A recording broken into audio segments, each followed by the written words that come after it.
everybody, and welcome to today's video. We are going to be going over all of the footage we saw during Minecraft Live and picking it apart, finding Easter eggs, finding things that I haven't really seen mentioned elsewhere, and there is a lot of extra information if you go frame by frame inside of the live stream. This is something that I love doing. I downloaded the video. I've literally edited together a timeline to show you some of these things that you may have missed during the live stream because they went by super duper fast. We have a lot of stuff to get through, so let's jump straight into it. First off, we're starting small, okay? We're starting really small. We have some cooler stuff. I'm kind of going in chronological order of the live stream, so you'll remember kind of where we are. By the way, if you want all the information during the live stream, I uploaded a different video about that. This isn't about this. We're not going to be covering the announcements. We're going to be covering things within the announcements. So if you haven't seen everything that's been announced, I suggest you watch my video on that. So starting off, this is a little intro sequence that happened right as the stream was happening, and I want you to pay close attention to the blocks that are on the screen because those blocks are the same freaking blocks that were on the set. Like I said, very small thing. There's the set, there's the rendering.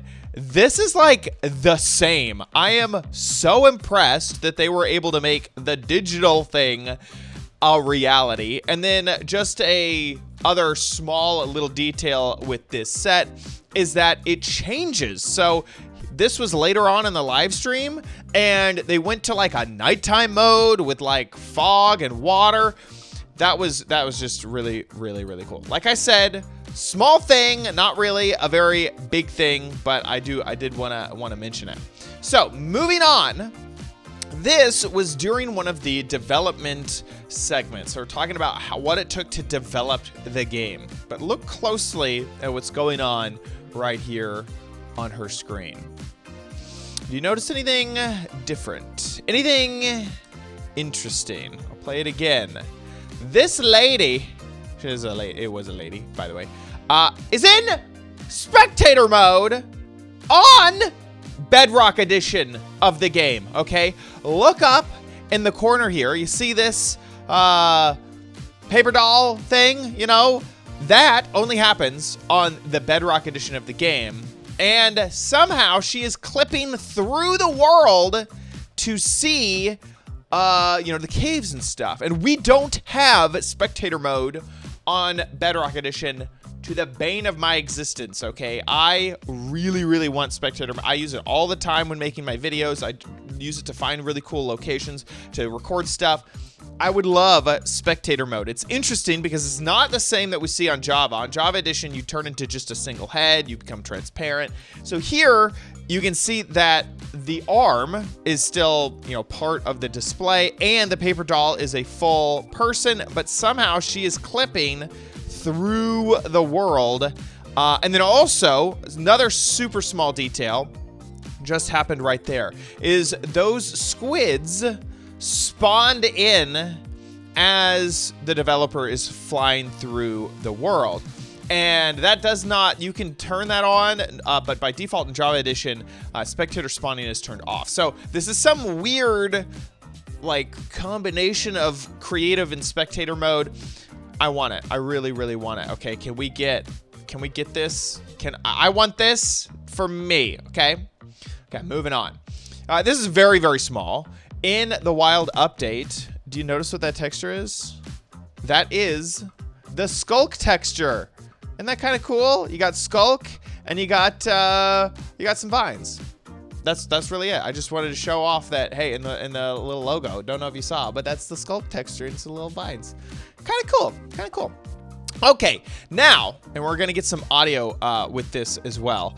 Now we're gonna move on to the Deep Dark, and there is a lot to talk about in the Deep Dark, okay? When I say there was a lot to this video, this is what I'm talking about. So, we're gonna play, it's gonna be weird because there's the background of the audio, and sometimes they talk over it. So they talk over this I can't first wait. part. Oh, wow. So, starting off right at the beginning, look at that. That is the Shrieker. And in almost every shot, we saw it from the side. This is one of the only shots we get to see the streaker from above. And you can see that texture moves, which is really, really awesome. cool. I Watch can't that. wait. Oh, wow. It reminds me a lot of like an end portal or another portal or something like that. So they go through the deep, dark cities, and immediately I want to show you something. I missed this completely. It wasn't until I rewatched it that I saw this. See this structure? Remember this structure. It comes up over and over and over again. So just pay attention to that, okay? It is this cuboid, you know, it looks like a portal, I'll be honest. It looks like elongated nether portal, okay? Obviously, that's what it looks like. It's something's up with it. But the first thing that they show when they show the deep dark cities is this thing. It got pans from the skulk stuff, bam, to this thing. So it's obviously important. So as we go through the cities, there's actually not a ton here. Most of this, here, one second. Had to turn it down just a bit. Most of this we've seen, like we've seen the deep slate, you know, chiseled stuff and you know, whatnot. So all this is basically seen. Walking through the city, which is pretty cool. You can kind of see a cave system back there, which is kind of neat. So set off a skulk sensor and moving through. Let me get my cursor out of there. All of this is basically seen, but bam! What is that? The same freaking structure we saw before. This is the exact same thing that they showed in the first shot. So keep that in mind, okay? Keep moving through the cities. We see a shrieker pass by. We see the catalyst. We see, you know, sensors and whatnot. So not a ton new here. And I think that's basically it for this clip, except for they have this creative shot. And then what does it end on? The freaking portal! I'm calling it a portal. I don't actually know if that's the portal, but that is basically the portal. Now, it is really, really dark, so I'm gonna do some fancy editing. If we make this shot brighter, you can see that these right here are redstone lamps. And they are positioned so that if you put a block of redstone up above there, they would light up. Obviously below, they wouldn't do that. But up there, they would. So here's my theory. This is just a theory, is that those redstone lamps are somehow connected to the portal thing. Also, we can kind of see a little bit better whatever the whatever this thing is, whatever the texture on that portal is. So there we go. It looks almost like a weird leafy sort of texture. Not really sure. It definitely has something going on, and we have not seen that texture, I think, on anything else. That is brand new. Now, they call this out, okay? So at the end, here's what they have to say about it. And there's even this like ancient structure in the middle of every single city, and it's got something interesting about it that you're going to have to explore in game. So that thing is something, okay? I don't know what it is, obviously, but that looks super, super awesome. And finally, to wrap that up, this is later on in the stream, they showed this concept art right here, and my video's kind of hiding it, so we'll hide that video. There it is. That looks similar, in my mind, to the portal that we saw before. It's similar enough that I feel like it's something. And you got your, you know, it's obviously a call out to whatever that is over on the side. We're not done with the deep dark. So now they moved on to the Skulk Catalyst. And the only thing that I wanted to point out here, and you may have noticed this, is that when this zombie dies, and the Skulk Catalyst will create more Skulk stuff based off of the experience for when a mob dies. It creates a sensor. It creates a Skulk sensor. And so that Skulk sensor, which is right here, I'll put my cursor over it, pops out of nowhere and then immediately activates because of the catalyst doing its thing. So whenever the catalyst creates more skulk, it's not just going to create the blocks that we're seeing on the ground. And this stuff, which looks almost exactly like the lichen stuff that we have now in Caves and Cliffs. So that's good to know. It works a little bit like the moss block, where it might create an actual like azalea bush, you know, or some type of like plant thing, which is kind of cool. The other thing that I want to point out with this that I was verbally said out loud, but I missed the visual just because it went by so fast. And here, we can turn up their audio. And so they're mining this up right here, and what we're seeing is them using a hoe to mine up the blocks. And down here in the hot bar, we can see that there is just a normal... Oh, wait, no, this is not the right thing. There's a normal hoe, and there is an enchanted hoe. And as they mine up the stuff, you can see the experience that they get. So there is a little bit of an experience when using, down here, the normal hoe. So here's what they say about this during the show. Oh, and as you can see here, when you mine some of the skulk blocks, you actually get enchanting points. Enchanting points or experience points. But they switched to as Agnes was talking, they switched to another hoe, and that is the Silk Touch hoe. And that did not get any experience. It's funny because she talks over when they're on the Silk Touch and they're not getting any experience, which is kind of funny. Now, what's interesting is, I guess, so when they get the experience, the block is gone, right? There is no block being picked up. You can watch right here, destroyed, gone forever. You just get the experience every once in a while.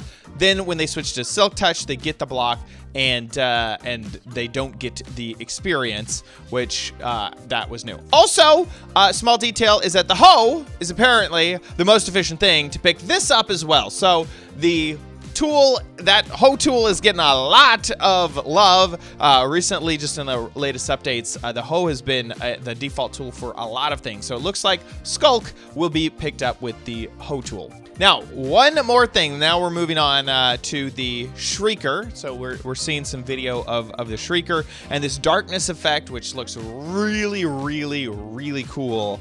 And I'm like blown away how they were able to pull that off, because it looks way, way, way neat. Now they call this out in the video as well. Here it is. You even see now when you're sneaking and you step on a skulk sensor, even sneaking, it will activate. And so he's talking about sneaking on top of the skulk sensor, right?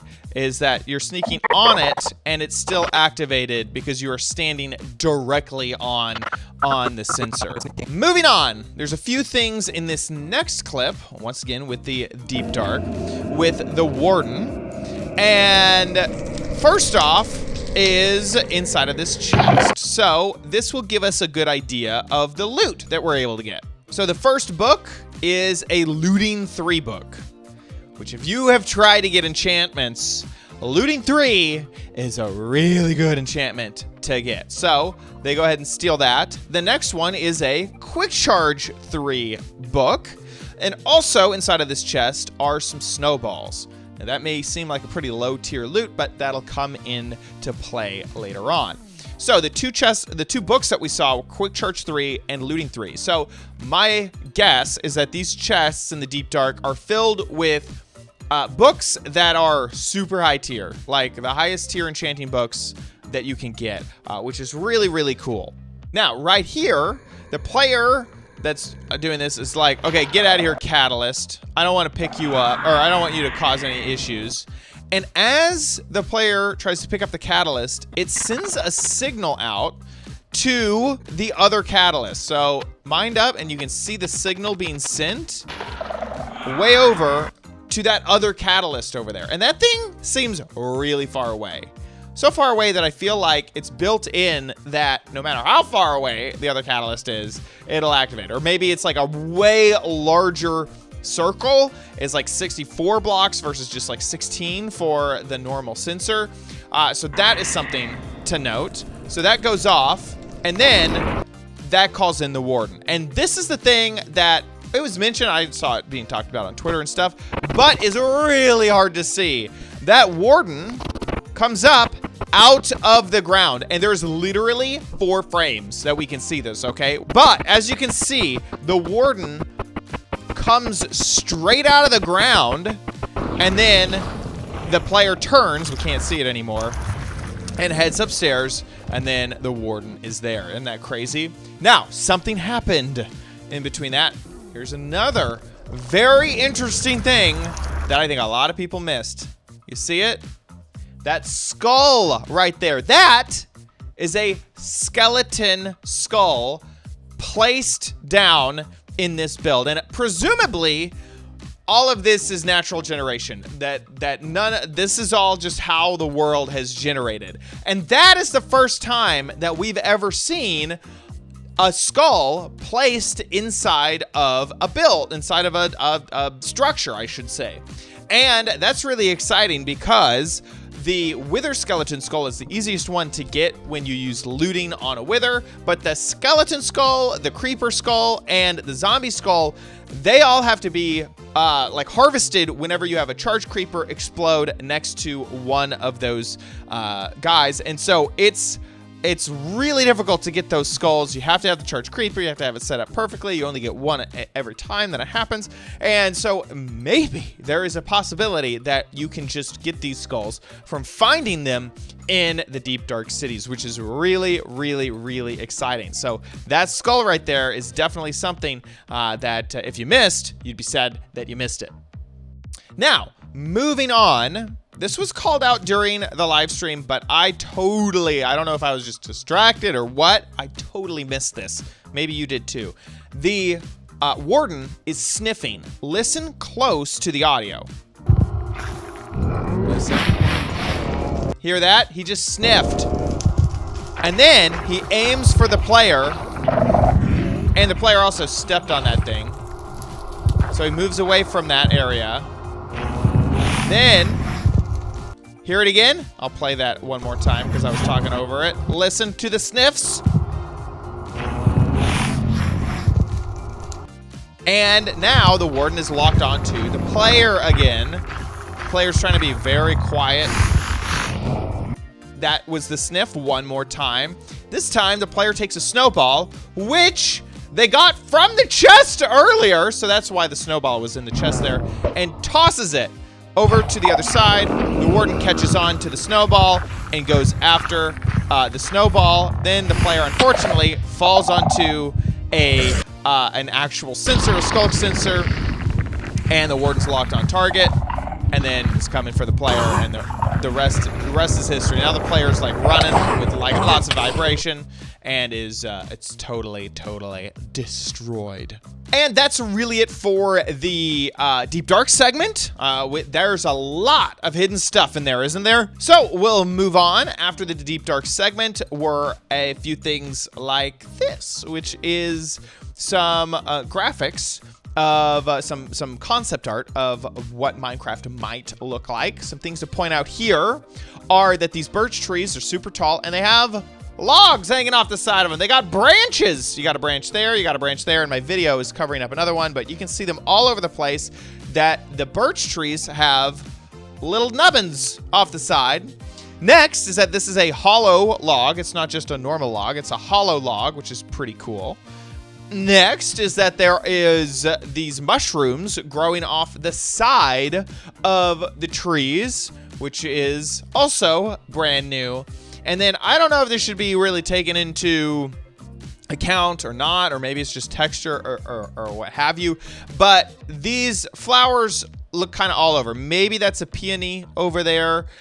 Maybe you got some Like this looks like a new type of double tall flower that I've never seen. And then all these little teeny tiny flowers on the ground, they look new as well. So I don't know if there's much to be read into about the flowers because they kind of just seem like background stuff, but possibly there's a new types of flowers coming along. Then here is the next image of concept art, and here we have the fireflies, which I'm gonna talk about a little bit later. But we also have lily pads that have, once again, flowers on them. The lily pads also extend down into the water. Now, this is art. This is not the game. This is probably as far away from what we're actually going to get in the game as possible, other than just atmosphere and feel. But maybe this would motivate. And by the way, this looks almost exactly like the blue cornflower that we do get in swamps. So it seems like there's a little bit of stuff that is Minecraft related and then other stuff that isn't. So possibly we'll see a lily pad that A, extends down to the ground, and B, has a flower on it. There's also a chance that this is just large drip leaf, and the drip leaf already has a stem. Maybe the large drip leaf can flower. We can see these flowers here, and also way back there with the fireflies back there. Next, this I just want to make sure that everyone realizes is this is the mangrove wood when they were announcing that, and they made sure to show it off in a jungle biome. So you can see the jungle tree and then the mangrove tree. Me personally, the first time I saw this, I was like, is that not jungle wood? Like, are we not looking at jungle wood? Like, it's so pink. It seems so, like, similar to jungle wood. And I think they purposely put it in this biome so you can tell that's mangrove, that's jungle. They have two different textures, so they will be different. Next is frogs. And this is another one of those things that was verbally mentioned, but I missed it during the thing. They started talking about this, and I was like, huh? I don't remember seeing this at all. And notice this frog right here. He will jump onto the top of the big drip leaf, and then the big drip leaf will activate, and he will fall off. But two things. A, I missed that happening. And B, big drip leaf in a swamp? Ah, that's new. I don't remember a big drip leaf spawning in a swamp. So that may be another cool thing, and that kind of gives a little bit more credibility to what I was saying earlier, which is that maybe there's going to be big drip leaf instead of lily pads in the swamps. Next is fireflies, and they're getting a lot of hate, you know, because it makes no sense that bees are massive and fireflies are tiny, literally a pixel or two, and the frogs eat the fireflies. What I wanted to point out with this is that as they eat the fireflies don't seem to be like affected like at all. Like maybe right here, okay, keep an eye on this firefly. After the frog finishes his animation, I'm going back and forth here. This firefly goes woo-hoo-hoo over to that frog really, really quickly. But I'm pretty sure that's the same firefly right there, right as the scene transitions. So I don't think that these individual fireflies are being affected by the frogs, even though they are eating them. And then also right there, it seems like there's a firefly here. He goes loud. And then the firefly goes into the frog, but you can see the firefly come back out a little bit later. So I think that this is all just random timing. Like, I don't think that there's actually any fireflies being like pulled around and like sent into a frog's mouth, which maybe they'll develop that, maybe not. And that wraps up all the secret things that were in the presentation.